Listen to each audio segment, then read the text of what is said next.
Ma'asyiral muslimin yang dimuliakan Allah Subhanahu wa taala.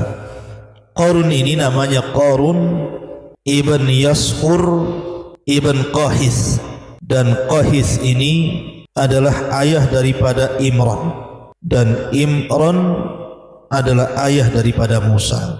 Musa ibn Imran ibn Qahis. Artinya Qarun dengan Nabi Allah Musa alaihi salatu wassalam itu ada kekerabatan. Dia satu di antara anak paman-paman Nabi Musa alaihi salatu wassalam, nasabnya berjumpa di Qahis. Ma'asyiral muslimin yang dimuliakan Allah Azza wa Jalla, itu berdasarkan Al-Quran nama Qarun tersebut. Makanya Muhammad ibn Ishaq ibn Yasar beliau mengatakan anna Qarun kana ammu Musa. Qarun itu pamannya Nabi Musa. Tetapi kata Ibnu Jarir, wa aktsaru ahli ilmi, kebanyakan ahli ilmi, ala annahu kana ibnu ammi. Dia bukan paman Nabi Musa, tetapi anak dari paman Nabi Musa. Dan itu yang banyak dikuatkan para ulama. Seperti riwayat daripada Abdullah ibn Abbas radhiyallahu anhuma ketika beliau mentafsirkan inna Qaruna kana min qaumi Musa, sesungguhnya Qarun itu adalah bagian dari kaumnya Nabi Musa. Berkata Ibnu Abbas, kana ibnu ammi, karena Qarun itu anak paman Nabi Musa. Dan itu senada dengan yang dikuatkan oleh para mufassirin seperti Qatadah, Malik ibn Dinar, Ibn Jurayz dan yang lainnya. Ini berdasarkan Islam. Akan tapi kalau kita melihat pada perjanjian lama, maksudnya Taurat, maka Qarun itu namanya Qurah. Qurah ibn Yashar ibnu Qahat ibnu Lawi min abna'i ammi Musa wa Harun. Jadi Taurat memberi nama Qarun itu adalah Qurah ibn Yashar, putra Qahat, putra Lawi, dan Lawi termasuk anak-anak paman daripada Musa dan Harun. Menurut versi orang-orang Taurat, orang-orang Yahudi dalam kitab Tauratnya, bahwa Qarun ataupun Qurah ini salah satu daripada ru'asa Bani Israel, pemimpin-pemimpin Bani Israel. Dan ada juga yang mengatakan bahwa Qurah ini memang orang kaya, karena ketika itu ada orang-orang yang sangat memusuhi Nabi Musa alaihi salatu wassalam. Salah satunya adalah Qurah ini, karena melihat bahwa Musa dan Harun itu orang miskin, kenapa pula kemudian diturunkan kepadanya kenabian? Harusnya kenabian itu diberikan kepada orang-orang kaya semisalnya. Kenapa diberikan kepada Nabi Musa dan Harun? Dari situlah maka kemudian hasadlah Qurah ini, akhirnya kemudian membawa teman-temannya datang kepada Nabi Musa alaihi salatu wassalam dan mengejeknya. Maka Musa pun kemudian marah. Akhirnya kemudian Musa pun mengatakan kepada Qurah alias Qarun dan juga kawan-kawannya seperti Dasar, Abira, Aun bin Farid dan yang lain yang disebutkan dalam kitab-kitab itu, kata Musa, karena kalian sudah lancang kepadaku, maka tunggulah azab akan menimpa kalian. Maka di hari ketika azab itu akan ditimpakan kepada Qurah ini, maka Allah memerintahkan Musa untuk membawa orang-orang yang beriman menjauh dari istananya. Maka disitulah kemudian wa khasafna bihi wa bidarihi al-ardh. Allah tenggelamkan istananya seorang-orang yang dalam tanah. Itu versi Taurat. Tapi versi Islam justru terbalik, bahwa Qarun ini adalah orang miskin, dan dia meminta kepada Nabi Musa alaihi salatu wassalam agar diberikan rizki yang banyak dari Allah subhanahu wa ta'ala. Maka akhirnya kemudian Qarun pun yang tadinya fakir dari fuqara Bani Israel, bahkan dia seorang mukmin dengan Nabi Allah Ya'qub, bahkan dikatakan sebagai munawwir, di mana wajahnya bercahaya karena dia memiliki suara indah ketika membaca Taurat. dan disukai oleh Bani Israel karena indahnya bacaan Taurat. Tiba-tiba kemudian setelah Allah Subhanahu wa ta'ala memberikan kekayaan kepada Qarun ini, mulailah dia sedikit demi sedikit menjauh dari ajaran Musa. Dan ketika betul-betul Allah kuasakan harta yang banyak, kalla innal insana la yatgha an ra'ahu istaghna. Sekali-kali manusia bisa menjadi melampaui batas apabila dibentangkan kekayaan kepadanya. Ma'asyiral muslimin yang dimuliakan Allah Subhanahu wa ta'ala, baik sebelum saya kupas tentang rahasia di balik harta Qarun, saya ingin membacakan beberapa ayat dalam Al-Quranul Karim yang berkaitan dengan kisah Qarun ini. Ma'asyiral muslimin yang dimuliakan Allah Subhanahu wa ta'ala, Allah Subhanahu wa ta'ala berfirman, inna Qarun kana min qaumi Musa fabagha alaihim. Sesungguhnya Qarun termasuk kaumnya Nabi Musa, tetapi dia berlaku zalim terhadap mereka. Wa atainahu minal kunuzi ma inna mafatihahu latanu'u bil usbati ulil quwwati. Dan kami telah anugerahkan kepada Qarun pembendaharaan harta yang kunci-kuncinya sungguh berat, dipikul oleh sejumlah orang-orang yang kuat, yang dikatakan oleh sebagian ahli tafsir bahwa kunci-kunci itu maksudnya kunci-kunci yang dibawa oleh orang-orang kuat dari anak-anak buah Qarun ini. Jadi kuncinya saja dibopong oleh orang banyak, saking besarnya. Itu baru cerita kuncinya, belum gudangnya. Maksudnya ya, kuncinya saja sudah sebesar itu, belum gudangnya. Makanya kemudian Qarun ini merasa bangga karena banyaknya harta yang dimilikinya, terutama emas yang dikumpulkannya. Ma'asyiral muslimin yang dimuliakan Allah Azza wa Jalla, kemudian Allah Subhanahu wa ta'ala katakan dalam ayat selanjutnya, idh qala lahu qaumuhu la tafrah innallaha la yuhibbul farihin. Ketika kaumnya berkata kepadanya, maksudnya orang-orang yang berakal, mengingatkan Qarun ini, janganlah engkau berlaga sombong. Sungguh Allah tidak menyukai orang-orang yang membanggakan diri. Wabtaghi fima atakallahu daral akhirah wa la tansa nasibaka minad dunya. Dan carilah pahala negeri akhirat dengan apa yang telah Allah anugerahkan kepadamu. Wa ahsin kama ahsanallahu ilaik. Tetapi janganlah kamu lupakan bagianmu di dunia dan berbuat baiklah kepada orang lain sebagaimana Allah telah berbuat baik kepadamu.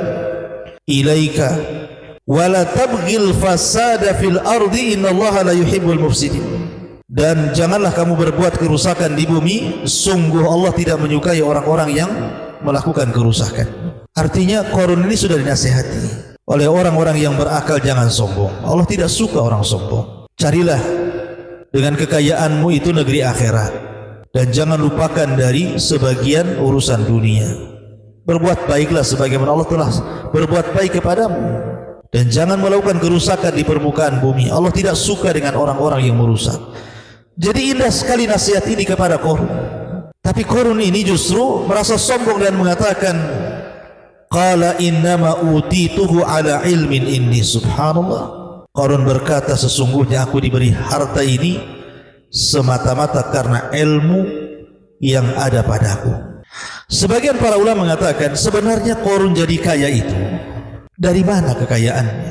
Kenapa kemudian Qarun ini dibicarakan umat satu dunia, Yahudinya, Nasraninya, Islamnya, semua berbicara tentang harta Qarun, tentang kekayaan Qarun.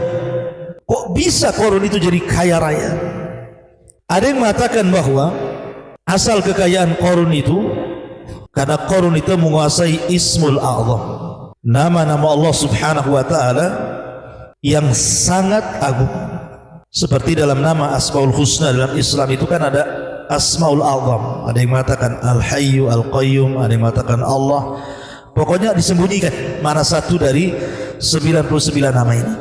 Lah Qarun ini menguasai betul Asmaul A'zam ini, sehingga Asmaul A'zam itu maksudnya kalau orang berdoa pasti dikabulkan. Sehingga karena dia menguasai Asmaul A'zam, seperti kalau kita membicarakan tentang Bal'am ibn Ba'ura, itu juga sama menguasai Ismul A'zam, di mana kalau berdoa mustajab, tidak mungkin ditolak. Lah dengan sebab Qarun menguasai Ismul A'zam itulah dia meminta kepada Allah untuk menjadi kaya raya, dan Allah kabulkan. Namun setelah itu dia kufur nikmat kepada Allah Azza wa Jalla. Walaupun pendapat ini tentu dibantah oleh para ulama, karena Ismul A'zam itu diperuntukkan bagi orang-orang yang beriman, bukan orang-orang kafir seperti Qarun. Kemudian yang kedua, Qarun ini dianugerahi oleh Allah Subhanahu wa taala tentang ilmu kimia. Dia bisa merubah dari sesuatu yang tidak berharga menjadi berharga.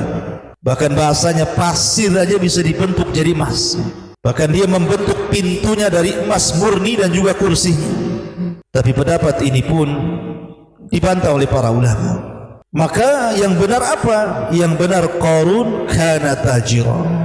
Qarun itu jadi kaya karena berniaga, dan dia tujarul zahab, peniaga emas. Sehingga kemudian lambat laun, dari tadinya Qarun ini orang miskin menurut Islam gitu ya, kalau menurut ahli kitab justru dia sudah kaya.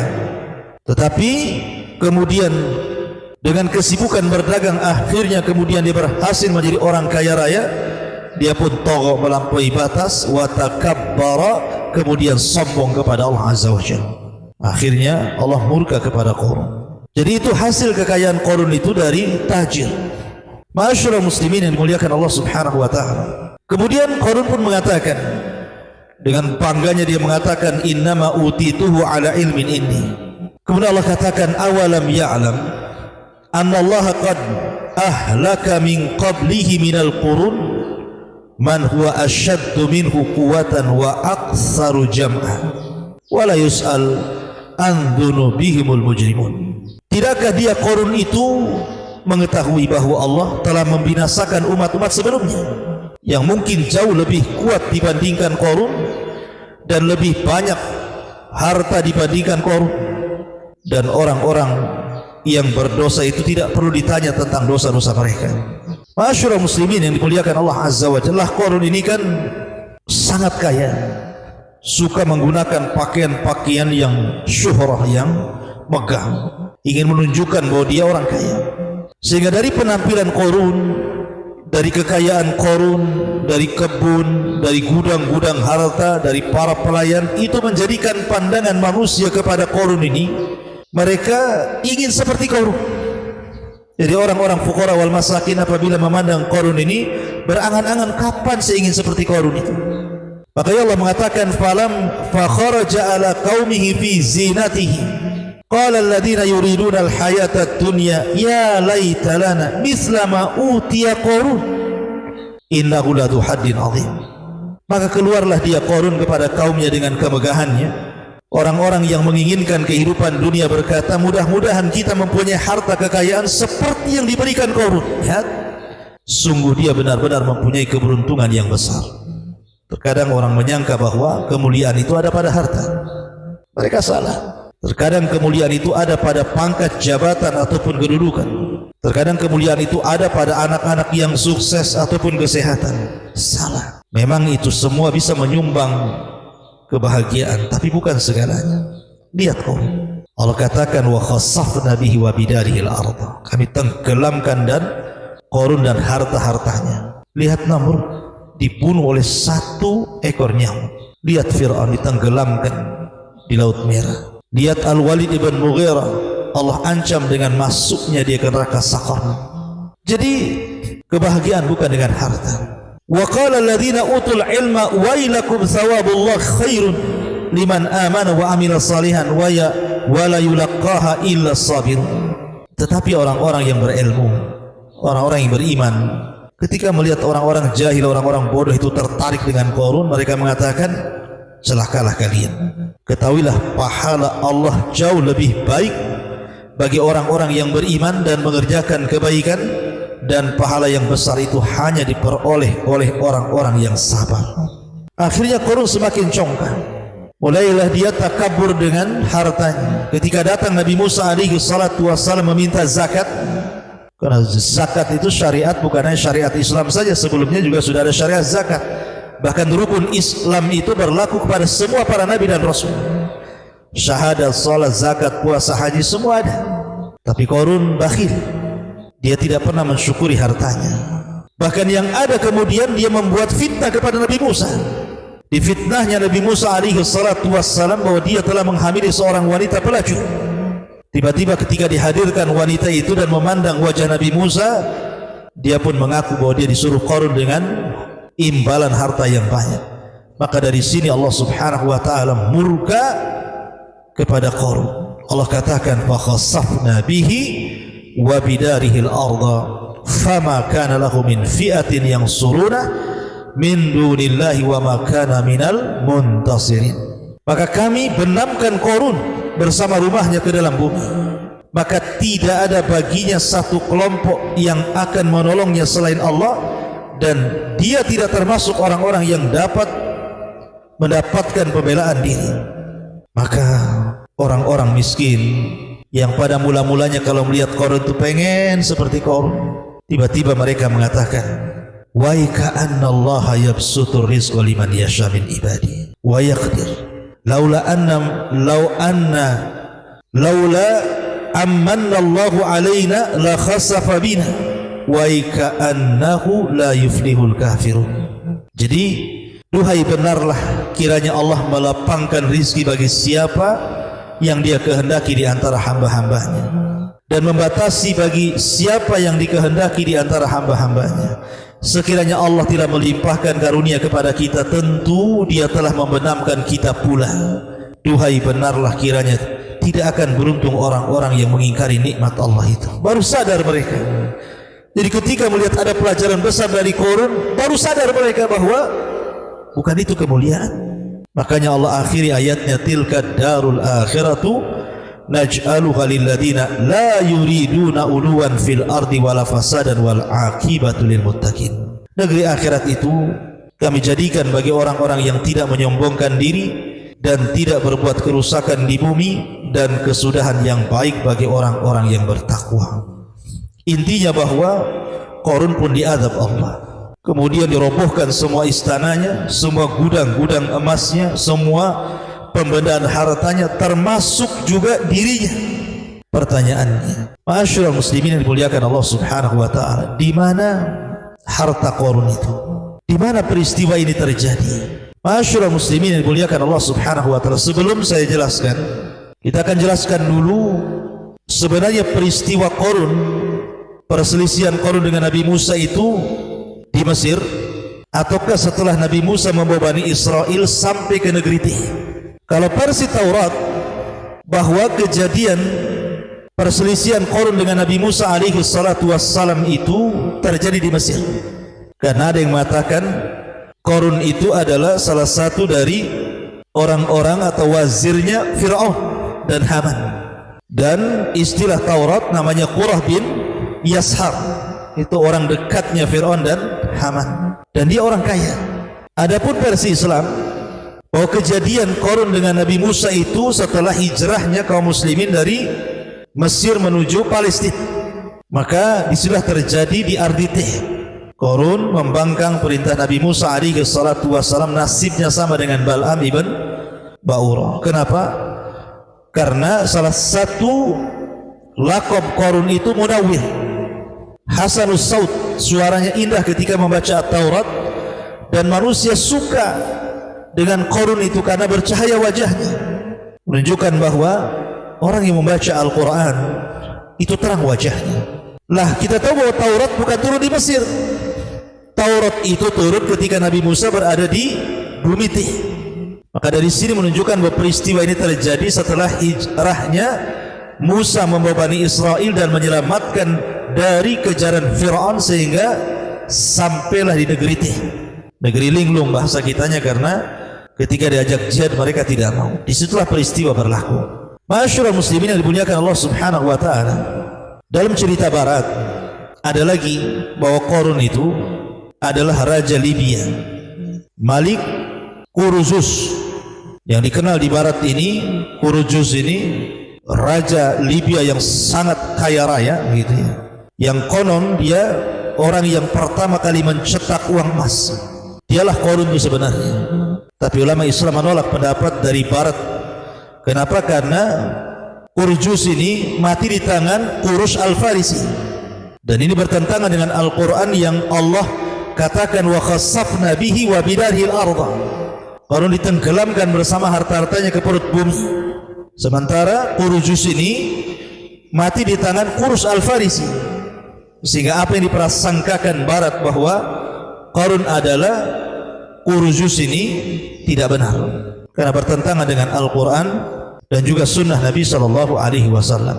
Ma'asyiral muslimin yang dimuliakan Allah Azza wa Jalla, setelah kita tahu bahwa peristiwanya di Arditi, di bumi linglung ini, lalu terjadi silang pendapat di mana harta Qarun yang ditenggelamkan Allah itu. Ada yang mengatakan bahwa peristiwa itu terjadi di Mesir, terjadi di Kairo, di Mesir sana, di tempat yang disebut Al-Fayyum. Al-Fayyum ini kalau dibuat jarak dari Kairo Mesir sekitar 150 km di barat daya Kairo dan Mesir, Fayyum ini. Karena di situ konon ada runtuhan bangunan yang dipercaya sebagai tempat tinggal Qarun di masa itu, dan tempat itu berdekatan dengan Danau Qarun, atau kurang lebih berjarak sekitar 2 km. Menurut beberapa sumber, bangunan yang masih berdiri kokoh adalah benteng yang dibangun oleh Qarun. Jadi ada yang berpendapat bahwa Qarun itu hartanya dipendam di Fayyum, di Mesir sana. Bahkan Fayyum ini menjadi pusat penelitian dunia. Apakah betul di situ pernah terjadi gempa gitu sehingga menghancurkan istana Qarun dan Qarun-Qarunnya sekali gitu ya? Ataukah ada tempat lain selain Fayyum ini? Ada juga yang mengatakan bahwa peristiwa ini bukan terjadi di Fayyum, tetapi terjadi di Nainawa. Nainawa mana? Di Irak. Disitulah kekayaan Qarun yang kemudian Allah Subhanahu wa Ta'ala tenggelamkan ke bumi, di Nainawa di Irak. Ada juga yang mengatakan bahwa harta Qarun itu ya di bawah sungai Efrat itu. Nabi SAW yang mengatakan bahwa di situ ada pembedarahan emas gitu ya. Tapi ma'asyiral muslimin, Quran ataupun sunnah Nabi SAW tidak menjelaskan secara detail letaknya di mana, kemudian waktunya kapan, karena kelahiran Qarun dan wafatnya Qarun aja tidak dijelaskan. Yang disepakati bahwa Qarun itu hidup di zaman Nabi Musa dan mati di zaman Nabi Musa. Tapi kapan lahirnya, kapan wafatnya tidak dijelaskan. Termasuk tempat ditenggelamkan Qarun dan juga seluruh istana dan kekayaannya tidak dijelaskan. Sehingga kita hanya berpatokan kepada Al-Quran dan Sunnah Nabi SAW, karena tidak ada keterangan yang jelas dari Quran Sunnah tentang letaknya di mana. Sehingga kemudian manusia menerka-nerka, ada yang mengatakan di Fayyum di Mesir, ada yang mengatakan di Nainawa Irak, ada yang mengatakan di Efrat gitu, dan begitu seterusnya. Yang jelas bahwa kemungkinan bisa terjadi. Yang jelas bahwa Qarun pernah ditenggelamkan bersama hartanya. Di mana harta itu berada, wallahu a'lam. Itu yang paling selamat, wallahu a'lam. Ma'asyiral muslimin yang dimuliakan Allah Subhanahu wa Ta'ala, maka kita tidak bisa memastikan keberadaan harta Qarun yang terpendam di dasar bumi itu. Tapi yang jelas bahwa Al-Quran ketika menceritakan sebuah kisah, yang paling inti itu bukan bicara tentang tahun kelahiran, tahun wafat, di mana kejadian, di tempat mana, bukan itu. Tetapi ketika Allah menceritakan sebuah kisah itu untuk diambil fawaid dan juga ibrah. Lalu apa yang kita bisa ambil, kita petik dari pelajaran kisah Qarun? Yang pertama, al-malu yakunu fasadan wa wabalan ala sahibihi idza lam yastakhdimhu fi ta'atillah. Namanya harta itu akan menggiring manusia kepada kerusakan bagi pemiliknya kalau tidak digunakan di jalan Allah. Makanya ada istilah sabda Rasul, malun salih li rajulin salih. Harta yang baik itu kalau yang megang orang baik. Tapi harta bisa jadi jahat kalau yang megang orang jahat. Yang kedua, kasratul mal laisat dalilan ala mahabbatillah wa ridha 'anil 'abdi. Banyaknya harta itu bukan dalil seseorang itu mendapatkan kecintaan Allah dan keridhaannya, tidak. Karena ada salah persepsi dari masyarakat kalau harta banyak, Rabbi akraman, oh Rabbku sedang memuliakanku. Tapi kalau disempitkan rizkinya, dia pun mengatakan Rabbi ahanan, oh jangan-jangan Rabbku sedang merendahkan diriku. Bukan itu. Kenapa harta bukan dalil orang itu dicintai Allah? Karena harta itu bersyirikat. Mukmin kaya, kafir juga kaya. Abu Bakar kaya, Utsman kaya, Abdurrahman bin Auf kaya. Tapi Abu Jahal juga kaya, Abu Lahab juga kaya, Umayyah juga kaya, Sulaiman kaya, Namrud juga kaya, Qarun juga kaya, Fir'aun juga kaya.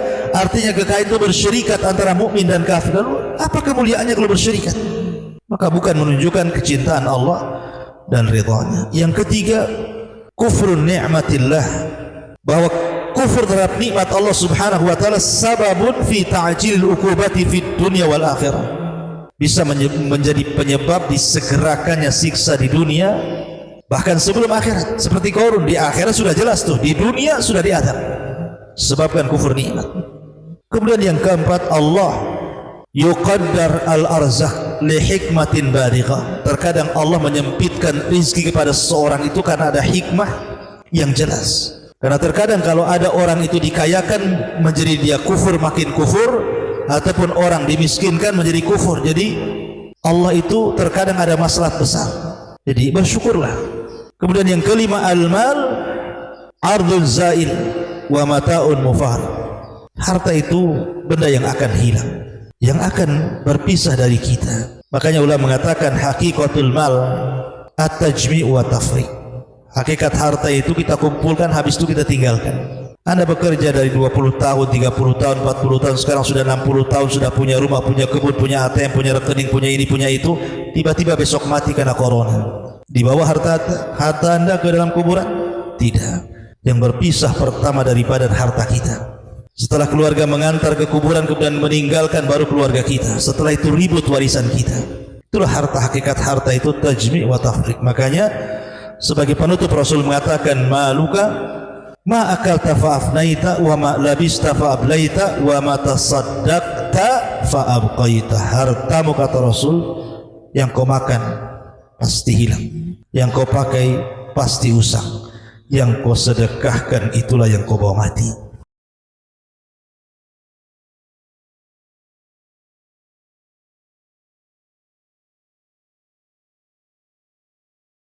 Subhanallah walhamdulillah wa la ilaha illallah wallahu akbar. Subhanallah